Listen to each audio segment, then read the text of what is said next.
오늘 함께 나눌 말씀 마태복음 13장 1절에서 23절 말씀입니다. 마태복음 13장 1절에서 23절입니다.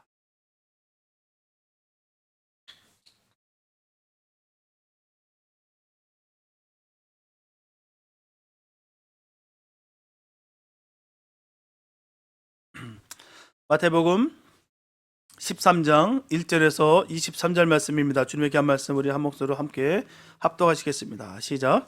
그날에 예수께서 집에서 나가사 바닷가에 앉으심에 큰 무리가 그에게로 모여들거늘 예수께서 배에 올라가 앉으시고 온 무리는 해변에 섰더니 예수께서 비유로 여러 가지를 저에게 말씀하여 가라사대 씨를 뿌리는 자가 뿌리러 나가서 뿌릴새 더러는 길가에 떨어짐에 새들이 와서 먹어버렸고 더러는 흙이 얕은 돌밭에 떨어짐에 흙이 깊지 아니하므로 곧 싹이 나오나 해가 돋은 후에 타져서 뿌리가 없으므로 말랐고 더러는 가시떨기 위에 떨어짐에 가시가 자라서 기운을 막았고 더러는 좋은 땅에 떨어짐에 혹 100배 혹 60배 혹 30배의 결실을 하였느니라. 귀 있는 자는 들으라 하시니라. 제자들이 예수께 나와 가로되 어찌하여 저에게 비유로 말씀하시나이까. 대답하여 가라사대 천국의 비밀을 아는 것이 너희에게는 허락되었으나 저희에게는 아니 되었나니 무릇 있는 자는 받아 넉넉하게 되되 무릇 없는 자는 그 있는 것도 빼앗기느라. 그러므로 내가 저에게 비유로 말하기는 저희가 보아도 보지 못하며 들어도 듣지 못하며 깨닫지 못함이니라. 이사야의 예언이 저에게 이르렀으니 일렀으되 너희가 듣기는 들어도 깨닫지 못할 것이요 보기는 보아도 알지 못하리라. 이 백성들의 마음이 완악하여져서 그 귀는 듣기에 둔하고 눈은 감았으니 이는 눈으로 보고 귀로 듣고 마음으로 깨달아 돌이켜 내게 고침을 받을까 두려움이라 하였느니라. 그러나 너희 눈은 봄으로 너희 귀는 들음으로 복이 있도다. 내가 진실로 너에게 이르노니 많은 선지자와 의인이 너희 보는 것들을 보고자 하여도 보지 못하였고 너희 듣는 것들을 듣고자 하여도 듣지 못하였느니라. 그런즉 씨 뿌리는 비유를 들으라. 아무나 천국 복음을 듣고 깨닫지 못할 때는 악한 자가 와서 그 마음에 뿌려온 것을 빼앗나니 이는 곧 길가에 뿌려온 자요 돌밭에 뿌렸다가는 말씀을 듣고 즉시 기쁨으로 받되 그 속에 뿌리가 없어 잠시 견디다가 말씀을 인하여 환난이나 핍박이 일어나는 때에는 곧 넘어지는 자요 가시떨기에 뿌렸다가는 것은 말씀을 들으나 세상의 염려와 재리의 유혹에 말씀이 막혀 결실치 못하는 자요 좋은 땅에 뿌렸다는 것은 말씀을 듣고 깨닫는 자니 결실하여 혹 100배 혹 60배 혹 30배가 됐느니라 하시더라. 아멘. 예수님은 모든 것을 비유로 말씀하셨어요. 그래서 제자들이 예수님께 질문합니다. 어찌하여 주님은 모든 것을 이렇게 비유로 말씀하십니까? 모든 것을 비유로 말씀하신 그 연유가, 그 이유가 과연 무엇입니까? 라고 질문을 해요. 예수님께서 대답하시기를 천국은 비밀에 속한 나라다. 이 비밀에 속한 천국을 너희에게는 알게 듣게 하기 위해서 비유로 말하고 또 저희들에게는 알아듣지 못하게 하기 위해서 내가 비유로 말한다라고 대답하십니다. 비유의 목적은 두 가지예요. 들을 자는 듣게 하시고요. 듣지 못할 자는 듣지 못하게 하는 것이죠. 이것이 비유로 말하는 목적입니다. 이렇게 비유는 암호와 같다는 거예요. 예를 들어서 군대에서 아군에게 암호를 사용합니다. 아군들 사이에는 암호로 주고받아요. 암호를 사용하는 이유는 자기 편 사람들에게는 알게 하고 적군들에게는 모르게 하기 위해서 암호를 하는 거예요. 그렇게 어렵사리 하는 것 이유가 있다는 것이죠. 예수님께서 천국을 비유로 말씀하시는 이유도 믿을 사람들에게는 믿게 하시고 믿지 못할 사람들에게는 믿지 못하게 하기 위해서라는 것입니다. 이 씨 뿌리는 비유가 저 사람들에게는 천국을 깨닫게 하는 암호가 되시기 바랍니다. 분명 믿지 못한 사람들에게는 이 비유가 푸당하게 들릴 거예요. 얼토당토하게 들릴 것입니다. 무가치하게 들릴 거예요. 도무지 이해가 되지 않아요. 하지만 저 사람들에게는 그렇게 되지 않길 바랍니다. 사실 그렇게 되고 안 되는 것은요 우리에게 달린 것이 아니에요. 성령이 그 사람이 마음속에 거하는 사람은 이 비유의 말씀이 합당하게 들린다는 거예요. 하나님의 말씀들이 합당하게 들리는 이유는 명확하다는 거예요. 그 안에 성령이 계시냐 계시지 않느냐. 계신다면 이 모든 하나님의 말씀이 유익하게 들릴 거예요. 나를 살리는 말씀이구나, 나를 끄시는 말씀이죠. 그렇게 들린다는 것이죠. 문제는 성령이 그 사람 마음속에 거하지 아니하는 사람은 이 비유의 말씀을 곡해한다는 거예요. 오해한다는 거예요. 거부한다는 것입니다. 거역한다는 거예요. 여러분들 중에는 한 사람도 그렇게 되지 않길 바랍니다. 다 같이 성령의 감동으로 이 말씀을 바로 깨닫고 바로 받아서 참된 영혼의 양식 되시길 예수 이름으로 축복합니다. 씨 뿌린 비유는요, 예수님께서 천국에 대해서 말씀하신 그 7가지 그 비유 중에 첫 번째로 말씀하신 비유예요. 7가지 비유는 첫째 씨 뿌리는 비유, 둘째 가라지 비유, 셋째 겨자씨 비유, 넷째 누룩 비유, 넷째 감추인 보배 비유, 여섯째 진주 비유, 일곱째 그물 비유입니다. 먼저 예수님께서 말씀하신 씨 뿌리는 비유는 다음과 같아요. 씨를 뿌리는 농부가 씨를 뿌리러 나가 씨를 뿌리는데 어떤 씨는 길가에 떨어지며 새들이 와서 먹어버렸고요. 어떤 씨는 흙이 얇은 돌밭에 떨어지며 흙이 깊지 아니하므로 곧 싹이 나와 해가 돋자 뿌리가 없음으로 말라 죽었고요. 어떤 씨는 가시떨기에 떨어지며 가시가 자라 기운을 막음으로 결실하지 못하고, 어떤 씨는 좋은 땅에 떨어져 30배, 60배, 100배의 결실을 맺었다는 것입니다. 이 비유의 말씀을 예수님은 알아들을 사람들에게는 알아듣게 하셨고요, 알아듣지 못할 자에게는 알아듣지 못하게 풀어 말씀하셨다는 것입니다. 씨는 하나님의 말씀이요, 씨를 뿌리는 자는 인자 곧 예수님이시고요, 밭은 사람의 마음을 가리킨다라고 말씀하고 있는 거예요. 여러분들은 이 해석이 이해가 되시는가요? 이해가 되면 여러분들은 비유를 알아들을 사람들입니다. 하지만 이 비유가 이해가 되지 않는 사람은 비유를 알아듣지 못할 사람이라는 거예요. 씨는 같은 씨입니다. 다른 씨가 아니에요. 똑같은 씨예요. 어디든지 심으면 싹이 나는 생명을 가진 씨입니다. 길가나 돌밭이나 가시밭에 떨어진 씨는 다 같은 씨였어요. 그리고 씨를 뿌리는 사람도 같은 사람입니다. 다른 사람이 아니에요. 같은 사람이에요. 길가나 돌밭이나 가시밭이나 좋은 땅이나 씨를 뿌리는 사람은 다 같은 예수님이에요. 그래서 싹이 나고 안 나는 것은요, 씨앗에 달리는 것이 아닙니다. 또한 열매를 맺고 맺지 못하는 것이 씨 뿌리는 사람에게 달리는 것이 아니에요. 밭이 좋으면 싹이 나고 밭이 좋지 않으면 싹이 나지 않습니다. 밭이 좋으면 많은 열매를 맺고 밭이 좋지 않으면 적은 열매를 맺습니다. 예수님께서 씨 뿌리는 비유를 말씀하신 뜻은 오직 사람의 마음밭에 관해서 하신 말씀이라는 것을 꼭 명심하시기 바랍니다. 밭이 중요하다는 거예요. 첫째로 길가에 떨어진 씨에 대해서 생각해 보기로 하겠습니다. 길가는 밭이 아니에요. 길입니다. 길. 여러 사람이 밟아서 마당이 된 것이 길이에요. 다져서 이루어진 것이 길입니다. 만약에 길이 다지지 않는다면 그 길은 또 쓸모없는 길이겠죠. 질퍽질퍽하고요, 무너질 것입니다. 그러나 견고하게 다져진 그 길이 길입니다. 길에는 많은 사람이 다녀요. 여러 종류의 사람들이 다닙니다. 과학자, 철학자, 예술가, 군인, 사업가 등등 각각 자기가 걸은 그 발자취를 남긴다는 거예요. 그래서 길은 돌같이 굳어 있습니다. 계속해서 다져지고 꾹꾹 누르기 때문에 견고하게 된다는 거예요. 굳어진다는 것입니다. 이렇게 굳은 마음에는 아무리 좋은 씨가 떨어진다 할지라도 싹이 나지가 않는다는 거예요. 내 안에 철학이 가득 차고 내 안에 예술이 가득 차고 세상에 정욕이 가득하고 이런 것들이 꾹꾹 눌러있는 상태인 그 마음은 말씀이 떨어져도 싹이 나지 않는다는 거예요. 튕겨져 나간다는 것입니다. 이렇게 굳은 마음에는 아무리 좋은 씨가 떨어진다 할지라도 싹이 나지 않아요. 예수님께서 천국 복음을 전파하실 때 유대 나라에는 서기관들과 바리새인들이 있었습니다. 이 사람들의 마음은 길가와 같이 굳어 있었어요. 자신들의 소견, 자신들의 식견, 자신들의 지식이 꽉 차 있었습니다. 예수님의 입에서 나오는 말씀을 한마디도 받아들이지 않는 거예요. 이렇게 말하면 이렇게 비판하고 저렇게 말하면 저렇게 비판합니다.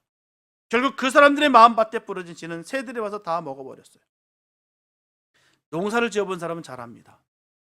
씨앗을 뿌린 농부는 새들이 와서 뿌려놓은 씨앗을 먹어버릴까 염려해요. 흙 속에 묻히지 않는 씨앗은 새들이 다 먹어버립니다. 잔치죠. 쭉쭉 뿌리면 얼마나 좋습니까? 새들이 와서 다 치워버리죠. 그럼 흙 속에 묻힌 씨앗은 새들이 먹지 못해요. 그러므로 말씀을 들을 때 마음속에 받아들여야 되는 것입니다. 마음속에 받아들인 말씀은 새들이 먹지 못합니다. 사단은 사람의 마음속에 떨어진 말씀의 씨를 먹어버리려고 기회를 노리는 새와 같다는 거예요. 마음속 깊은 속에 박히지 못하고 귓전에 도는 말씀, 입술에 오르내리는 말씀은 악한 자가 가로채간다는 것입니다. 야, 그걸 참말로 믿냐? 그 말을 정말 믿는 거야? 이 얼토당토하는 이 말을 믿어? 야, 성경대로 살면 굶어 죽기 딱 좋아. 적당히 속일 거 속여야 되고 적당히 사람들과 함께 섞여서 해야지. 무슨 소리 하는 거야? 성경대로 살면 큰일 난다. 야, 하는 소리지. 야, 그건 다 목사가 하는 소리야. 우리 같은 평신도는 아니고 목사들만 지키는 거야. 일수에 붙이고 만다는 거야. 이렇게 수많은 미혹, 수많은 유혹이 온다는 거예요. 그러므로 우리는 말씀을 들을 때 내 마음의 양식으로 삼겠다는 결심이 있어야 될 줄 믿습니다. 내 생활의 신조를 삼겠다는 결단이 있어야 되는 거예요. 그렇지 아니하고 헐렁한 마음으로 그것이 그럴까? 이것이 이럴까? 과연 될까 말까? 이렇게 하는 식으로 건성건성 들으면 듣자마자 다 날아가 버리고 마는 거예요. 이런 식으로 예수를 믿으면 10년을 믿어도 남는 것이 없습니다. 그날이 그 턱인 거예요. 들은 것은 있어서 맴도는 지식은 있는데 그게 믿어지지가 않아요. 믿어지지가 않으니까 행함이 없습니다. 행함이 없으니까 그것은 결코 믿음이 될 수 없는 거예요. 지식으로 멈춰선 것입니다. 지식은 믿음이 아니에요. 아는 것에 멈추면 그건 믿는 것이 아닙니다. 수많은 사람들이 오해와 착각을 하고 있다는 거예요. 내가 믿는다라고 착각 속에 있는 게 거기 있는 거예요. 아니까. 들은 건 있으니까. 행하면 전혀 없어도. 그래서 정신 똑바로 차리고 말씀을 들어야 될 줄 믿습니다. 두 눈 똑바로 뜨고 믿어야 되는 거예요. 하나님의 말씀이 얼마나 헛되게 뿌려지고 있는지 정말 너무나 슬픈 일입니다. 깨 한 대 뿌리면요, 깨 20마리를 거둡니다. 벼 한 마리를 뿌리면 벼 10숨을 거둬요. 그런데 하나님의 말씀은 최고로 말한다면 수백 건을 뿌리는데도 불구하고 한 사람도 구원하지 못할 때가 얼마나 많은지 몰라요. 씨앗이 아까울 때가 있습니다. 씨 뿌린 수고가 너무나 아까울 때가 있어요. 여러분들은 절대로 길과 같이 되지 않기 예수의 이름으로 축복합니다. 둘째로 돌밭에 떨어진 씨를 생각해 보시기 바랍니다. 돌밭에 떨어진 씨는 즉시 싹이 나와요. 그러나 뿌리가 깊지 아니함으로 말미암아 해가 돋은 후에는 햇빛에 뿌리가 바싹 말라버립니다. 예수님은 이런 사람을 가리켜서 말씀하시기를 말씀을 들을 때 즉시 기쁨으로 받으나 말씀으로 인한 환난이나 핍박이 일어날 때 곧 넘어지는 자라 말씀하셨어요. 이런 사람의 특징은 빨리 말씀을 받아들이는 것이 특징입니다. 즉시 기뻐하고 즉시 감사해요. 매우 감동적이고 매우 감격적입니다. 때로는 눈물도 잘 흘리고요, 울기도 잘해요. 그런데 그 기쁨과 감격은 일시적이라는 거예요. 빨리 끓는 물이 빨리 식는 것 같이 기쁨은 변하여 실망이 되고 감격은 변하여 원망이 된다는 거예요. 마태복음 8장 19절에 보면 예수님이 행하시는 그 표적과 기사를 본 한 그 서기관이 예수님께 달려와서 전합니다. 선생님께서 어디로 가시든지 저는 선생님을 따르겠습니다. 말은 얼마나 번지르르 한데요. 마태복음 19장에 보면요, 한 부자 청년이 나옵니다. 예수님을 찾아와서 영생에 관한 질문을 쫙 해요. 예수님께서 그 청년에게 말씀하시기를 내 가진 것을 다 팔아 구제하고 그리고 와서 나를 따르라고 말씀하셨어요. 그 후에 그 청년이 예수님을 따랐다는 것을 성경에 찾아보죠. 그 서기관이 예수님을 따랐다는 그 얘기가 성경엔 뭔 말일까요? 말은 뻔질하는데도 불구하고 삶이 따르지 않는다.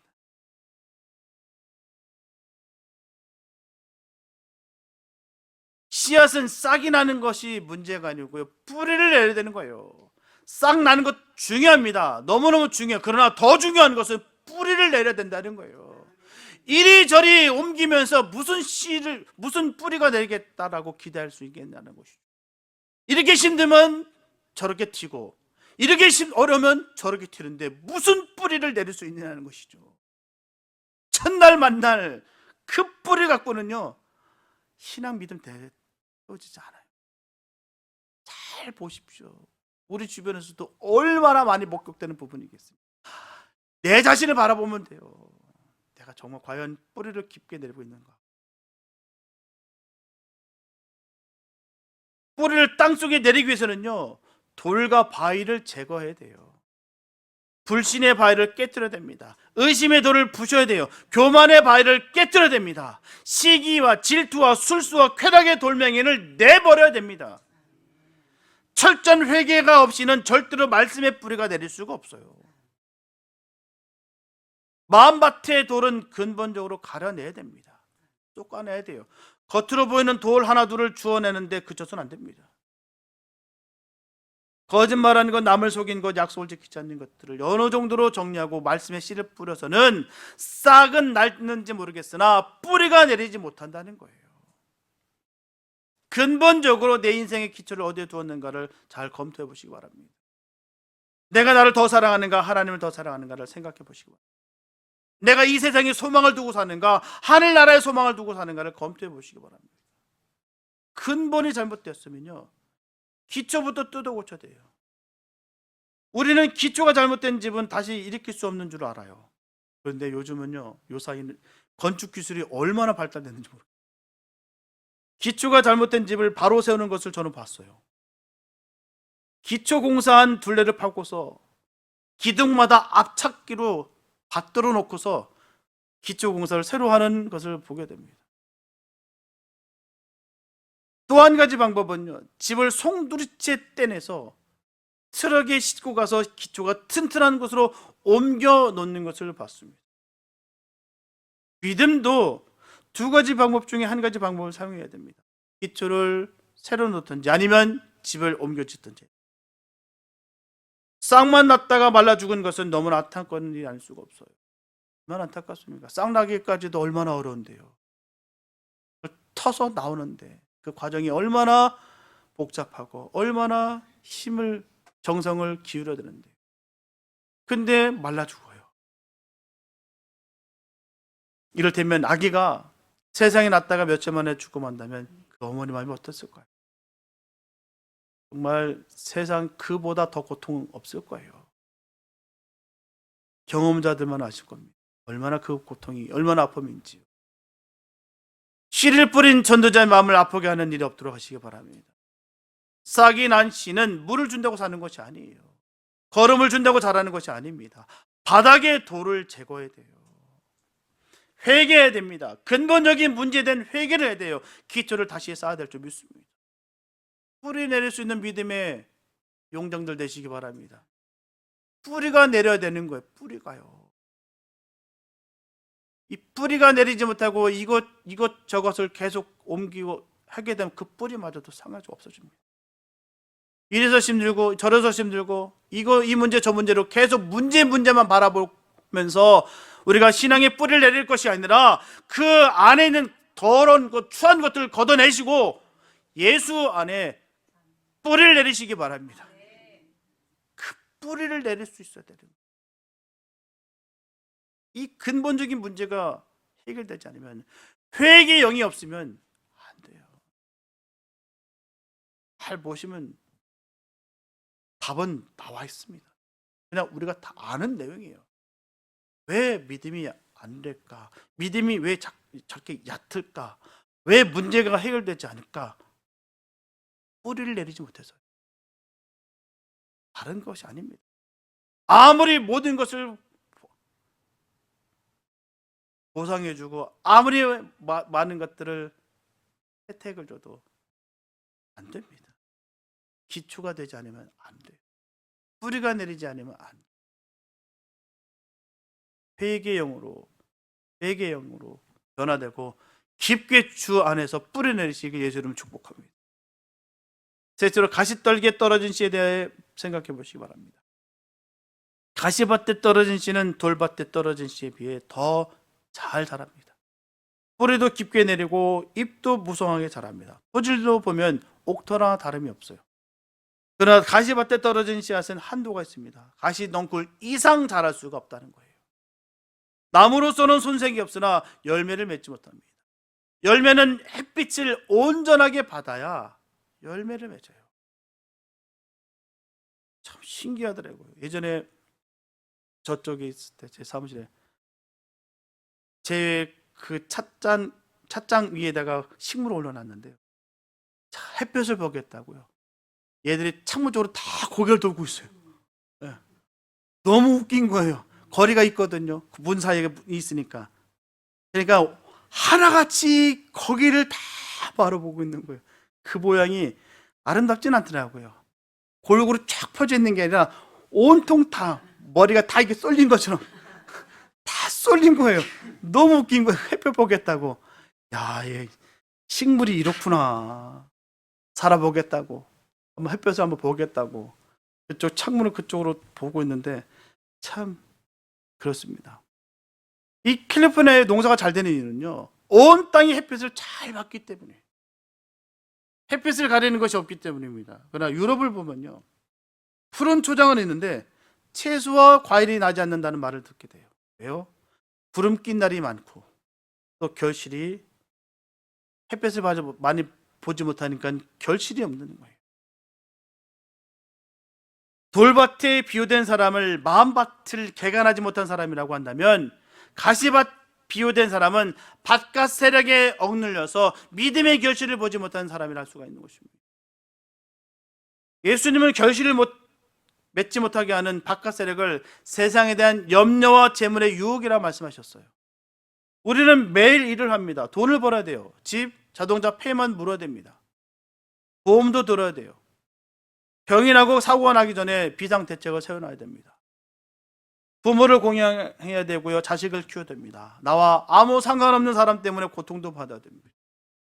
우리에게는 이 세상의 염려와 재물에 대한 욕심이 항상 구름같이 밀려오고 있다는 거예요.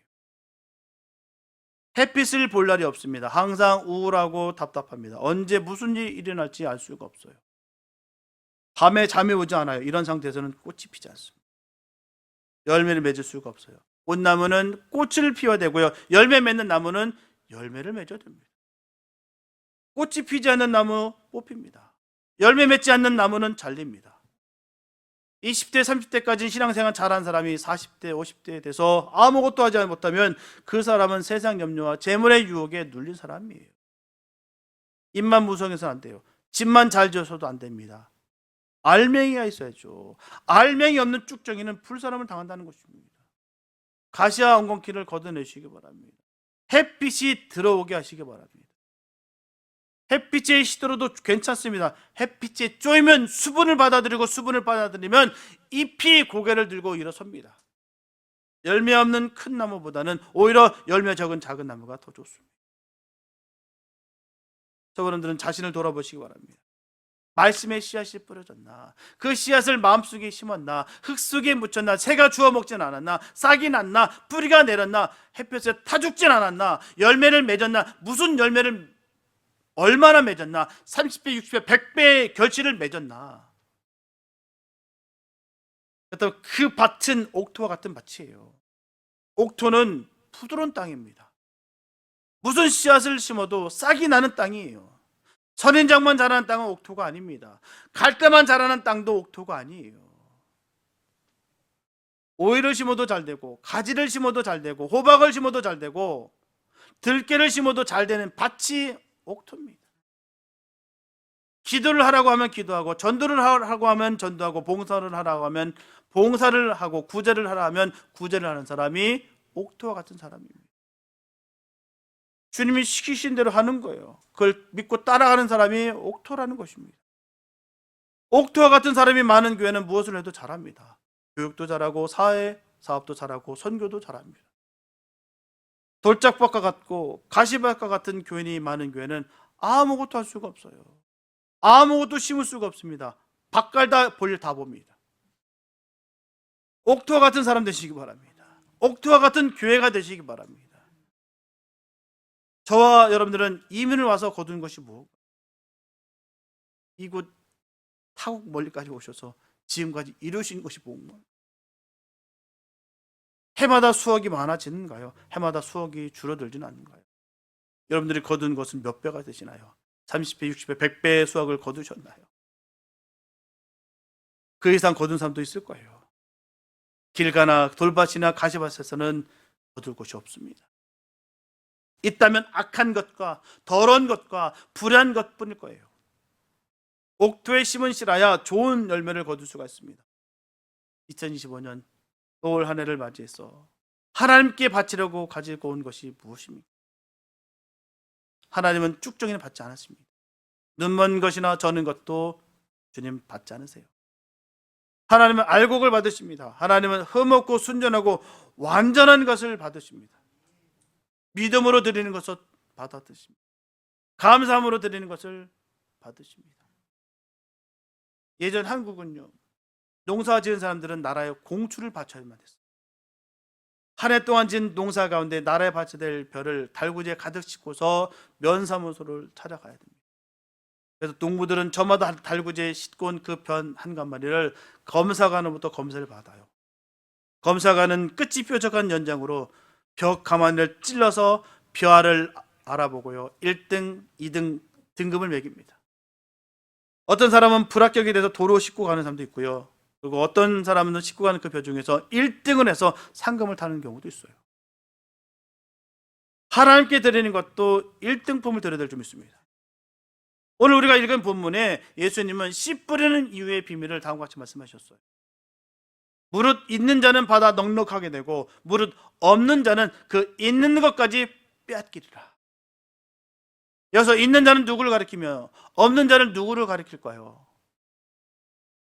있는 자는 믿음이 있는 자를 가리키는 거예요. 없는 자는 믿음이 없는 자를 가리키는 것입니다. 믿음이 있는 자는 옥토 같은 사람이에요. 믿음이 없는 자는 길가와 같고 돌밭과 같고 가시밭 같은 사람들을 말하는 것입니다. 믿음이 있는 자의 밭에는 30배, 60배, 100배 결실을 거둡니다. 하나님께 바치는 것도 30배, 60배, 100배의 수확을 바칩니다. 믿음이 없는 자는 거둘 것이 없어요. 거둘 것이 없으니까 하나님께 바칠 것이 없는 거예요. 바칠 수 있다는 것은 얼마나 감사한 거예요.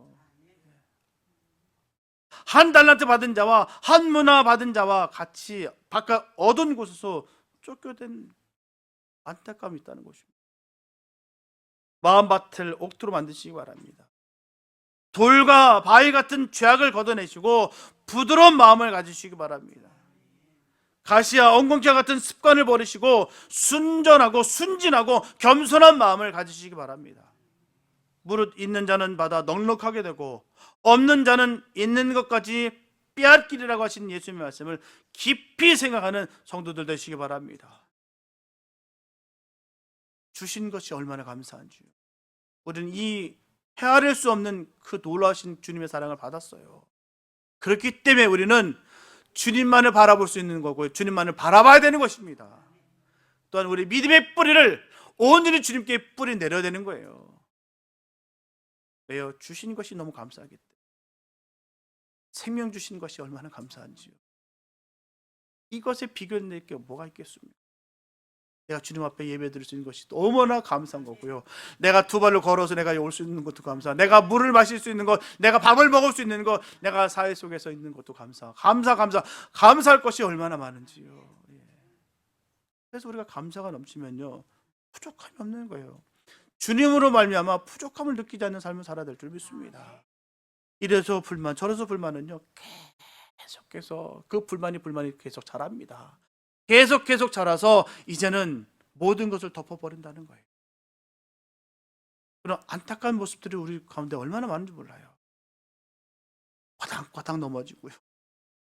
과연 나는 무슨 밭인가 점검하시기 바랍니다.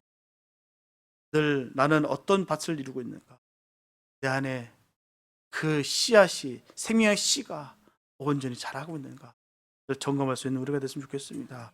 사랑하는 성도 여러분, 모든 인생들은 자신에게 주어진 인생을 농사지으며 살아가고 있어요. 안 그렇습니까? 저마다 그렇게 살아가고 있어요. 그런데 성도들은 인생 농사에다가 신앙의 농사까지 짓고 있다는 것입니다. 이중으로 일하고 있어요.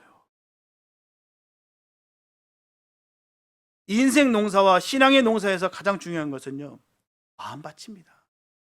마음밭이 좋아야 돼요. 마음밭을 옥토로 가꾸어야 인생 농사에서도 또한 신앙의 농사에서도 성공할 수 있는 거예요. 열매 맺지 못하는 마음밭 자체가 고통이며 불행이라는 점을 꼭 깨닫시기 바랍니다. 옥토 같은 마음밭을 가꾸는 것이 행복의 비결이에요. 옥토와 같은 마음밭은 하나님의 말씀을 잘 깨닫는 마음이며 깨달은 대로 순종하고 실천하는 마음입니다. 깨닫고 순종하고 실천하기 위해서는 충분한 대가를 지불해야 되는 거예요. 하나님의 도우시는 은혜는 우리가 열심히 노력할 때만 경험할 수 있음을 기억하시고 최선을 다해서 자신의 마음을 옥토로 가꾸는 우리 모두가 되시길 예수 이름으로 축복합니다. 계속해서 우리를 마음을 갈아엎어야 돼요. 계속해서 그렇게 해야 그 마음의 밭이 옥토가 되는 거예요. 내 안에 있는 추한 것도 더러운 것들 다 쏟아내시고 버리시기 바랍니다. 그래서 계속해서 개간해서 이 밭이 점점 커지고 점점 풍성해져서 하나님 보시기에 아름답고 하나님 기뻐하는 삶이 될 수 있기를 바랍니다. 마음밭이 좋아야 돼요. 옥토가 되시기 바랍니다. 옥토 같은 좋은 마음의 밭과 믿음의 밭을 소유함으로 말미암아 저와 여러분들의 모든 삶의 현장 속에서 30배, 60배, 100배의 축복의 역사가 나타날 수 있기를 축복합니다. 그 축복된 삶의 증인들이 다 되실 수 있기를 예수님의 이름으로 축원합니다. 기도합니다. 하나님 주님 감사합니다. 아버지, 하나님의 은혜가 넘치기 원합니다. 하나님의 크신 사랑을 받기 원하는데 우리의 마음의 밭이 종지기만 하니 무슨 그 주님을 받을 수 있겠습니까? 하나님, 우리를 점점 넓혀주시고 더 갈아엎게 하여 주셔서 이 마음의 밭이 옥토가 되어서 수많은 주의 복음의 그 축복됨이 우리에게 임하게 하여 주시고 열매 맺게 하여 주시옵소서. 그로 인하여 나도 살고 남도 살릴 수 있는 복 있는 삶이 되게 하여 주시옵소서. 감사가 넘치고 은혜가 넘치는 복 있는 삶이 되게 인도하여 주시고 축복하여 주시옵소서. 주의 크신 은혜가 넘칠 줄 믿사옵고 우리 원하신 예수님의 이름으로 기도했습니다.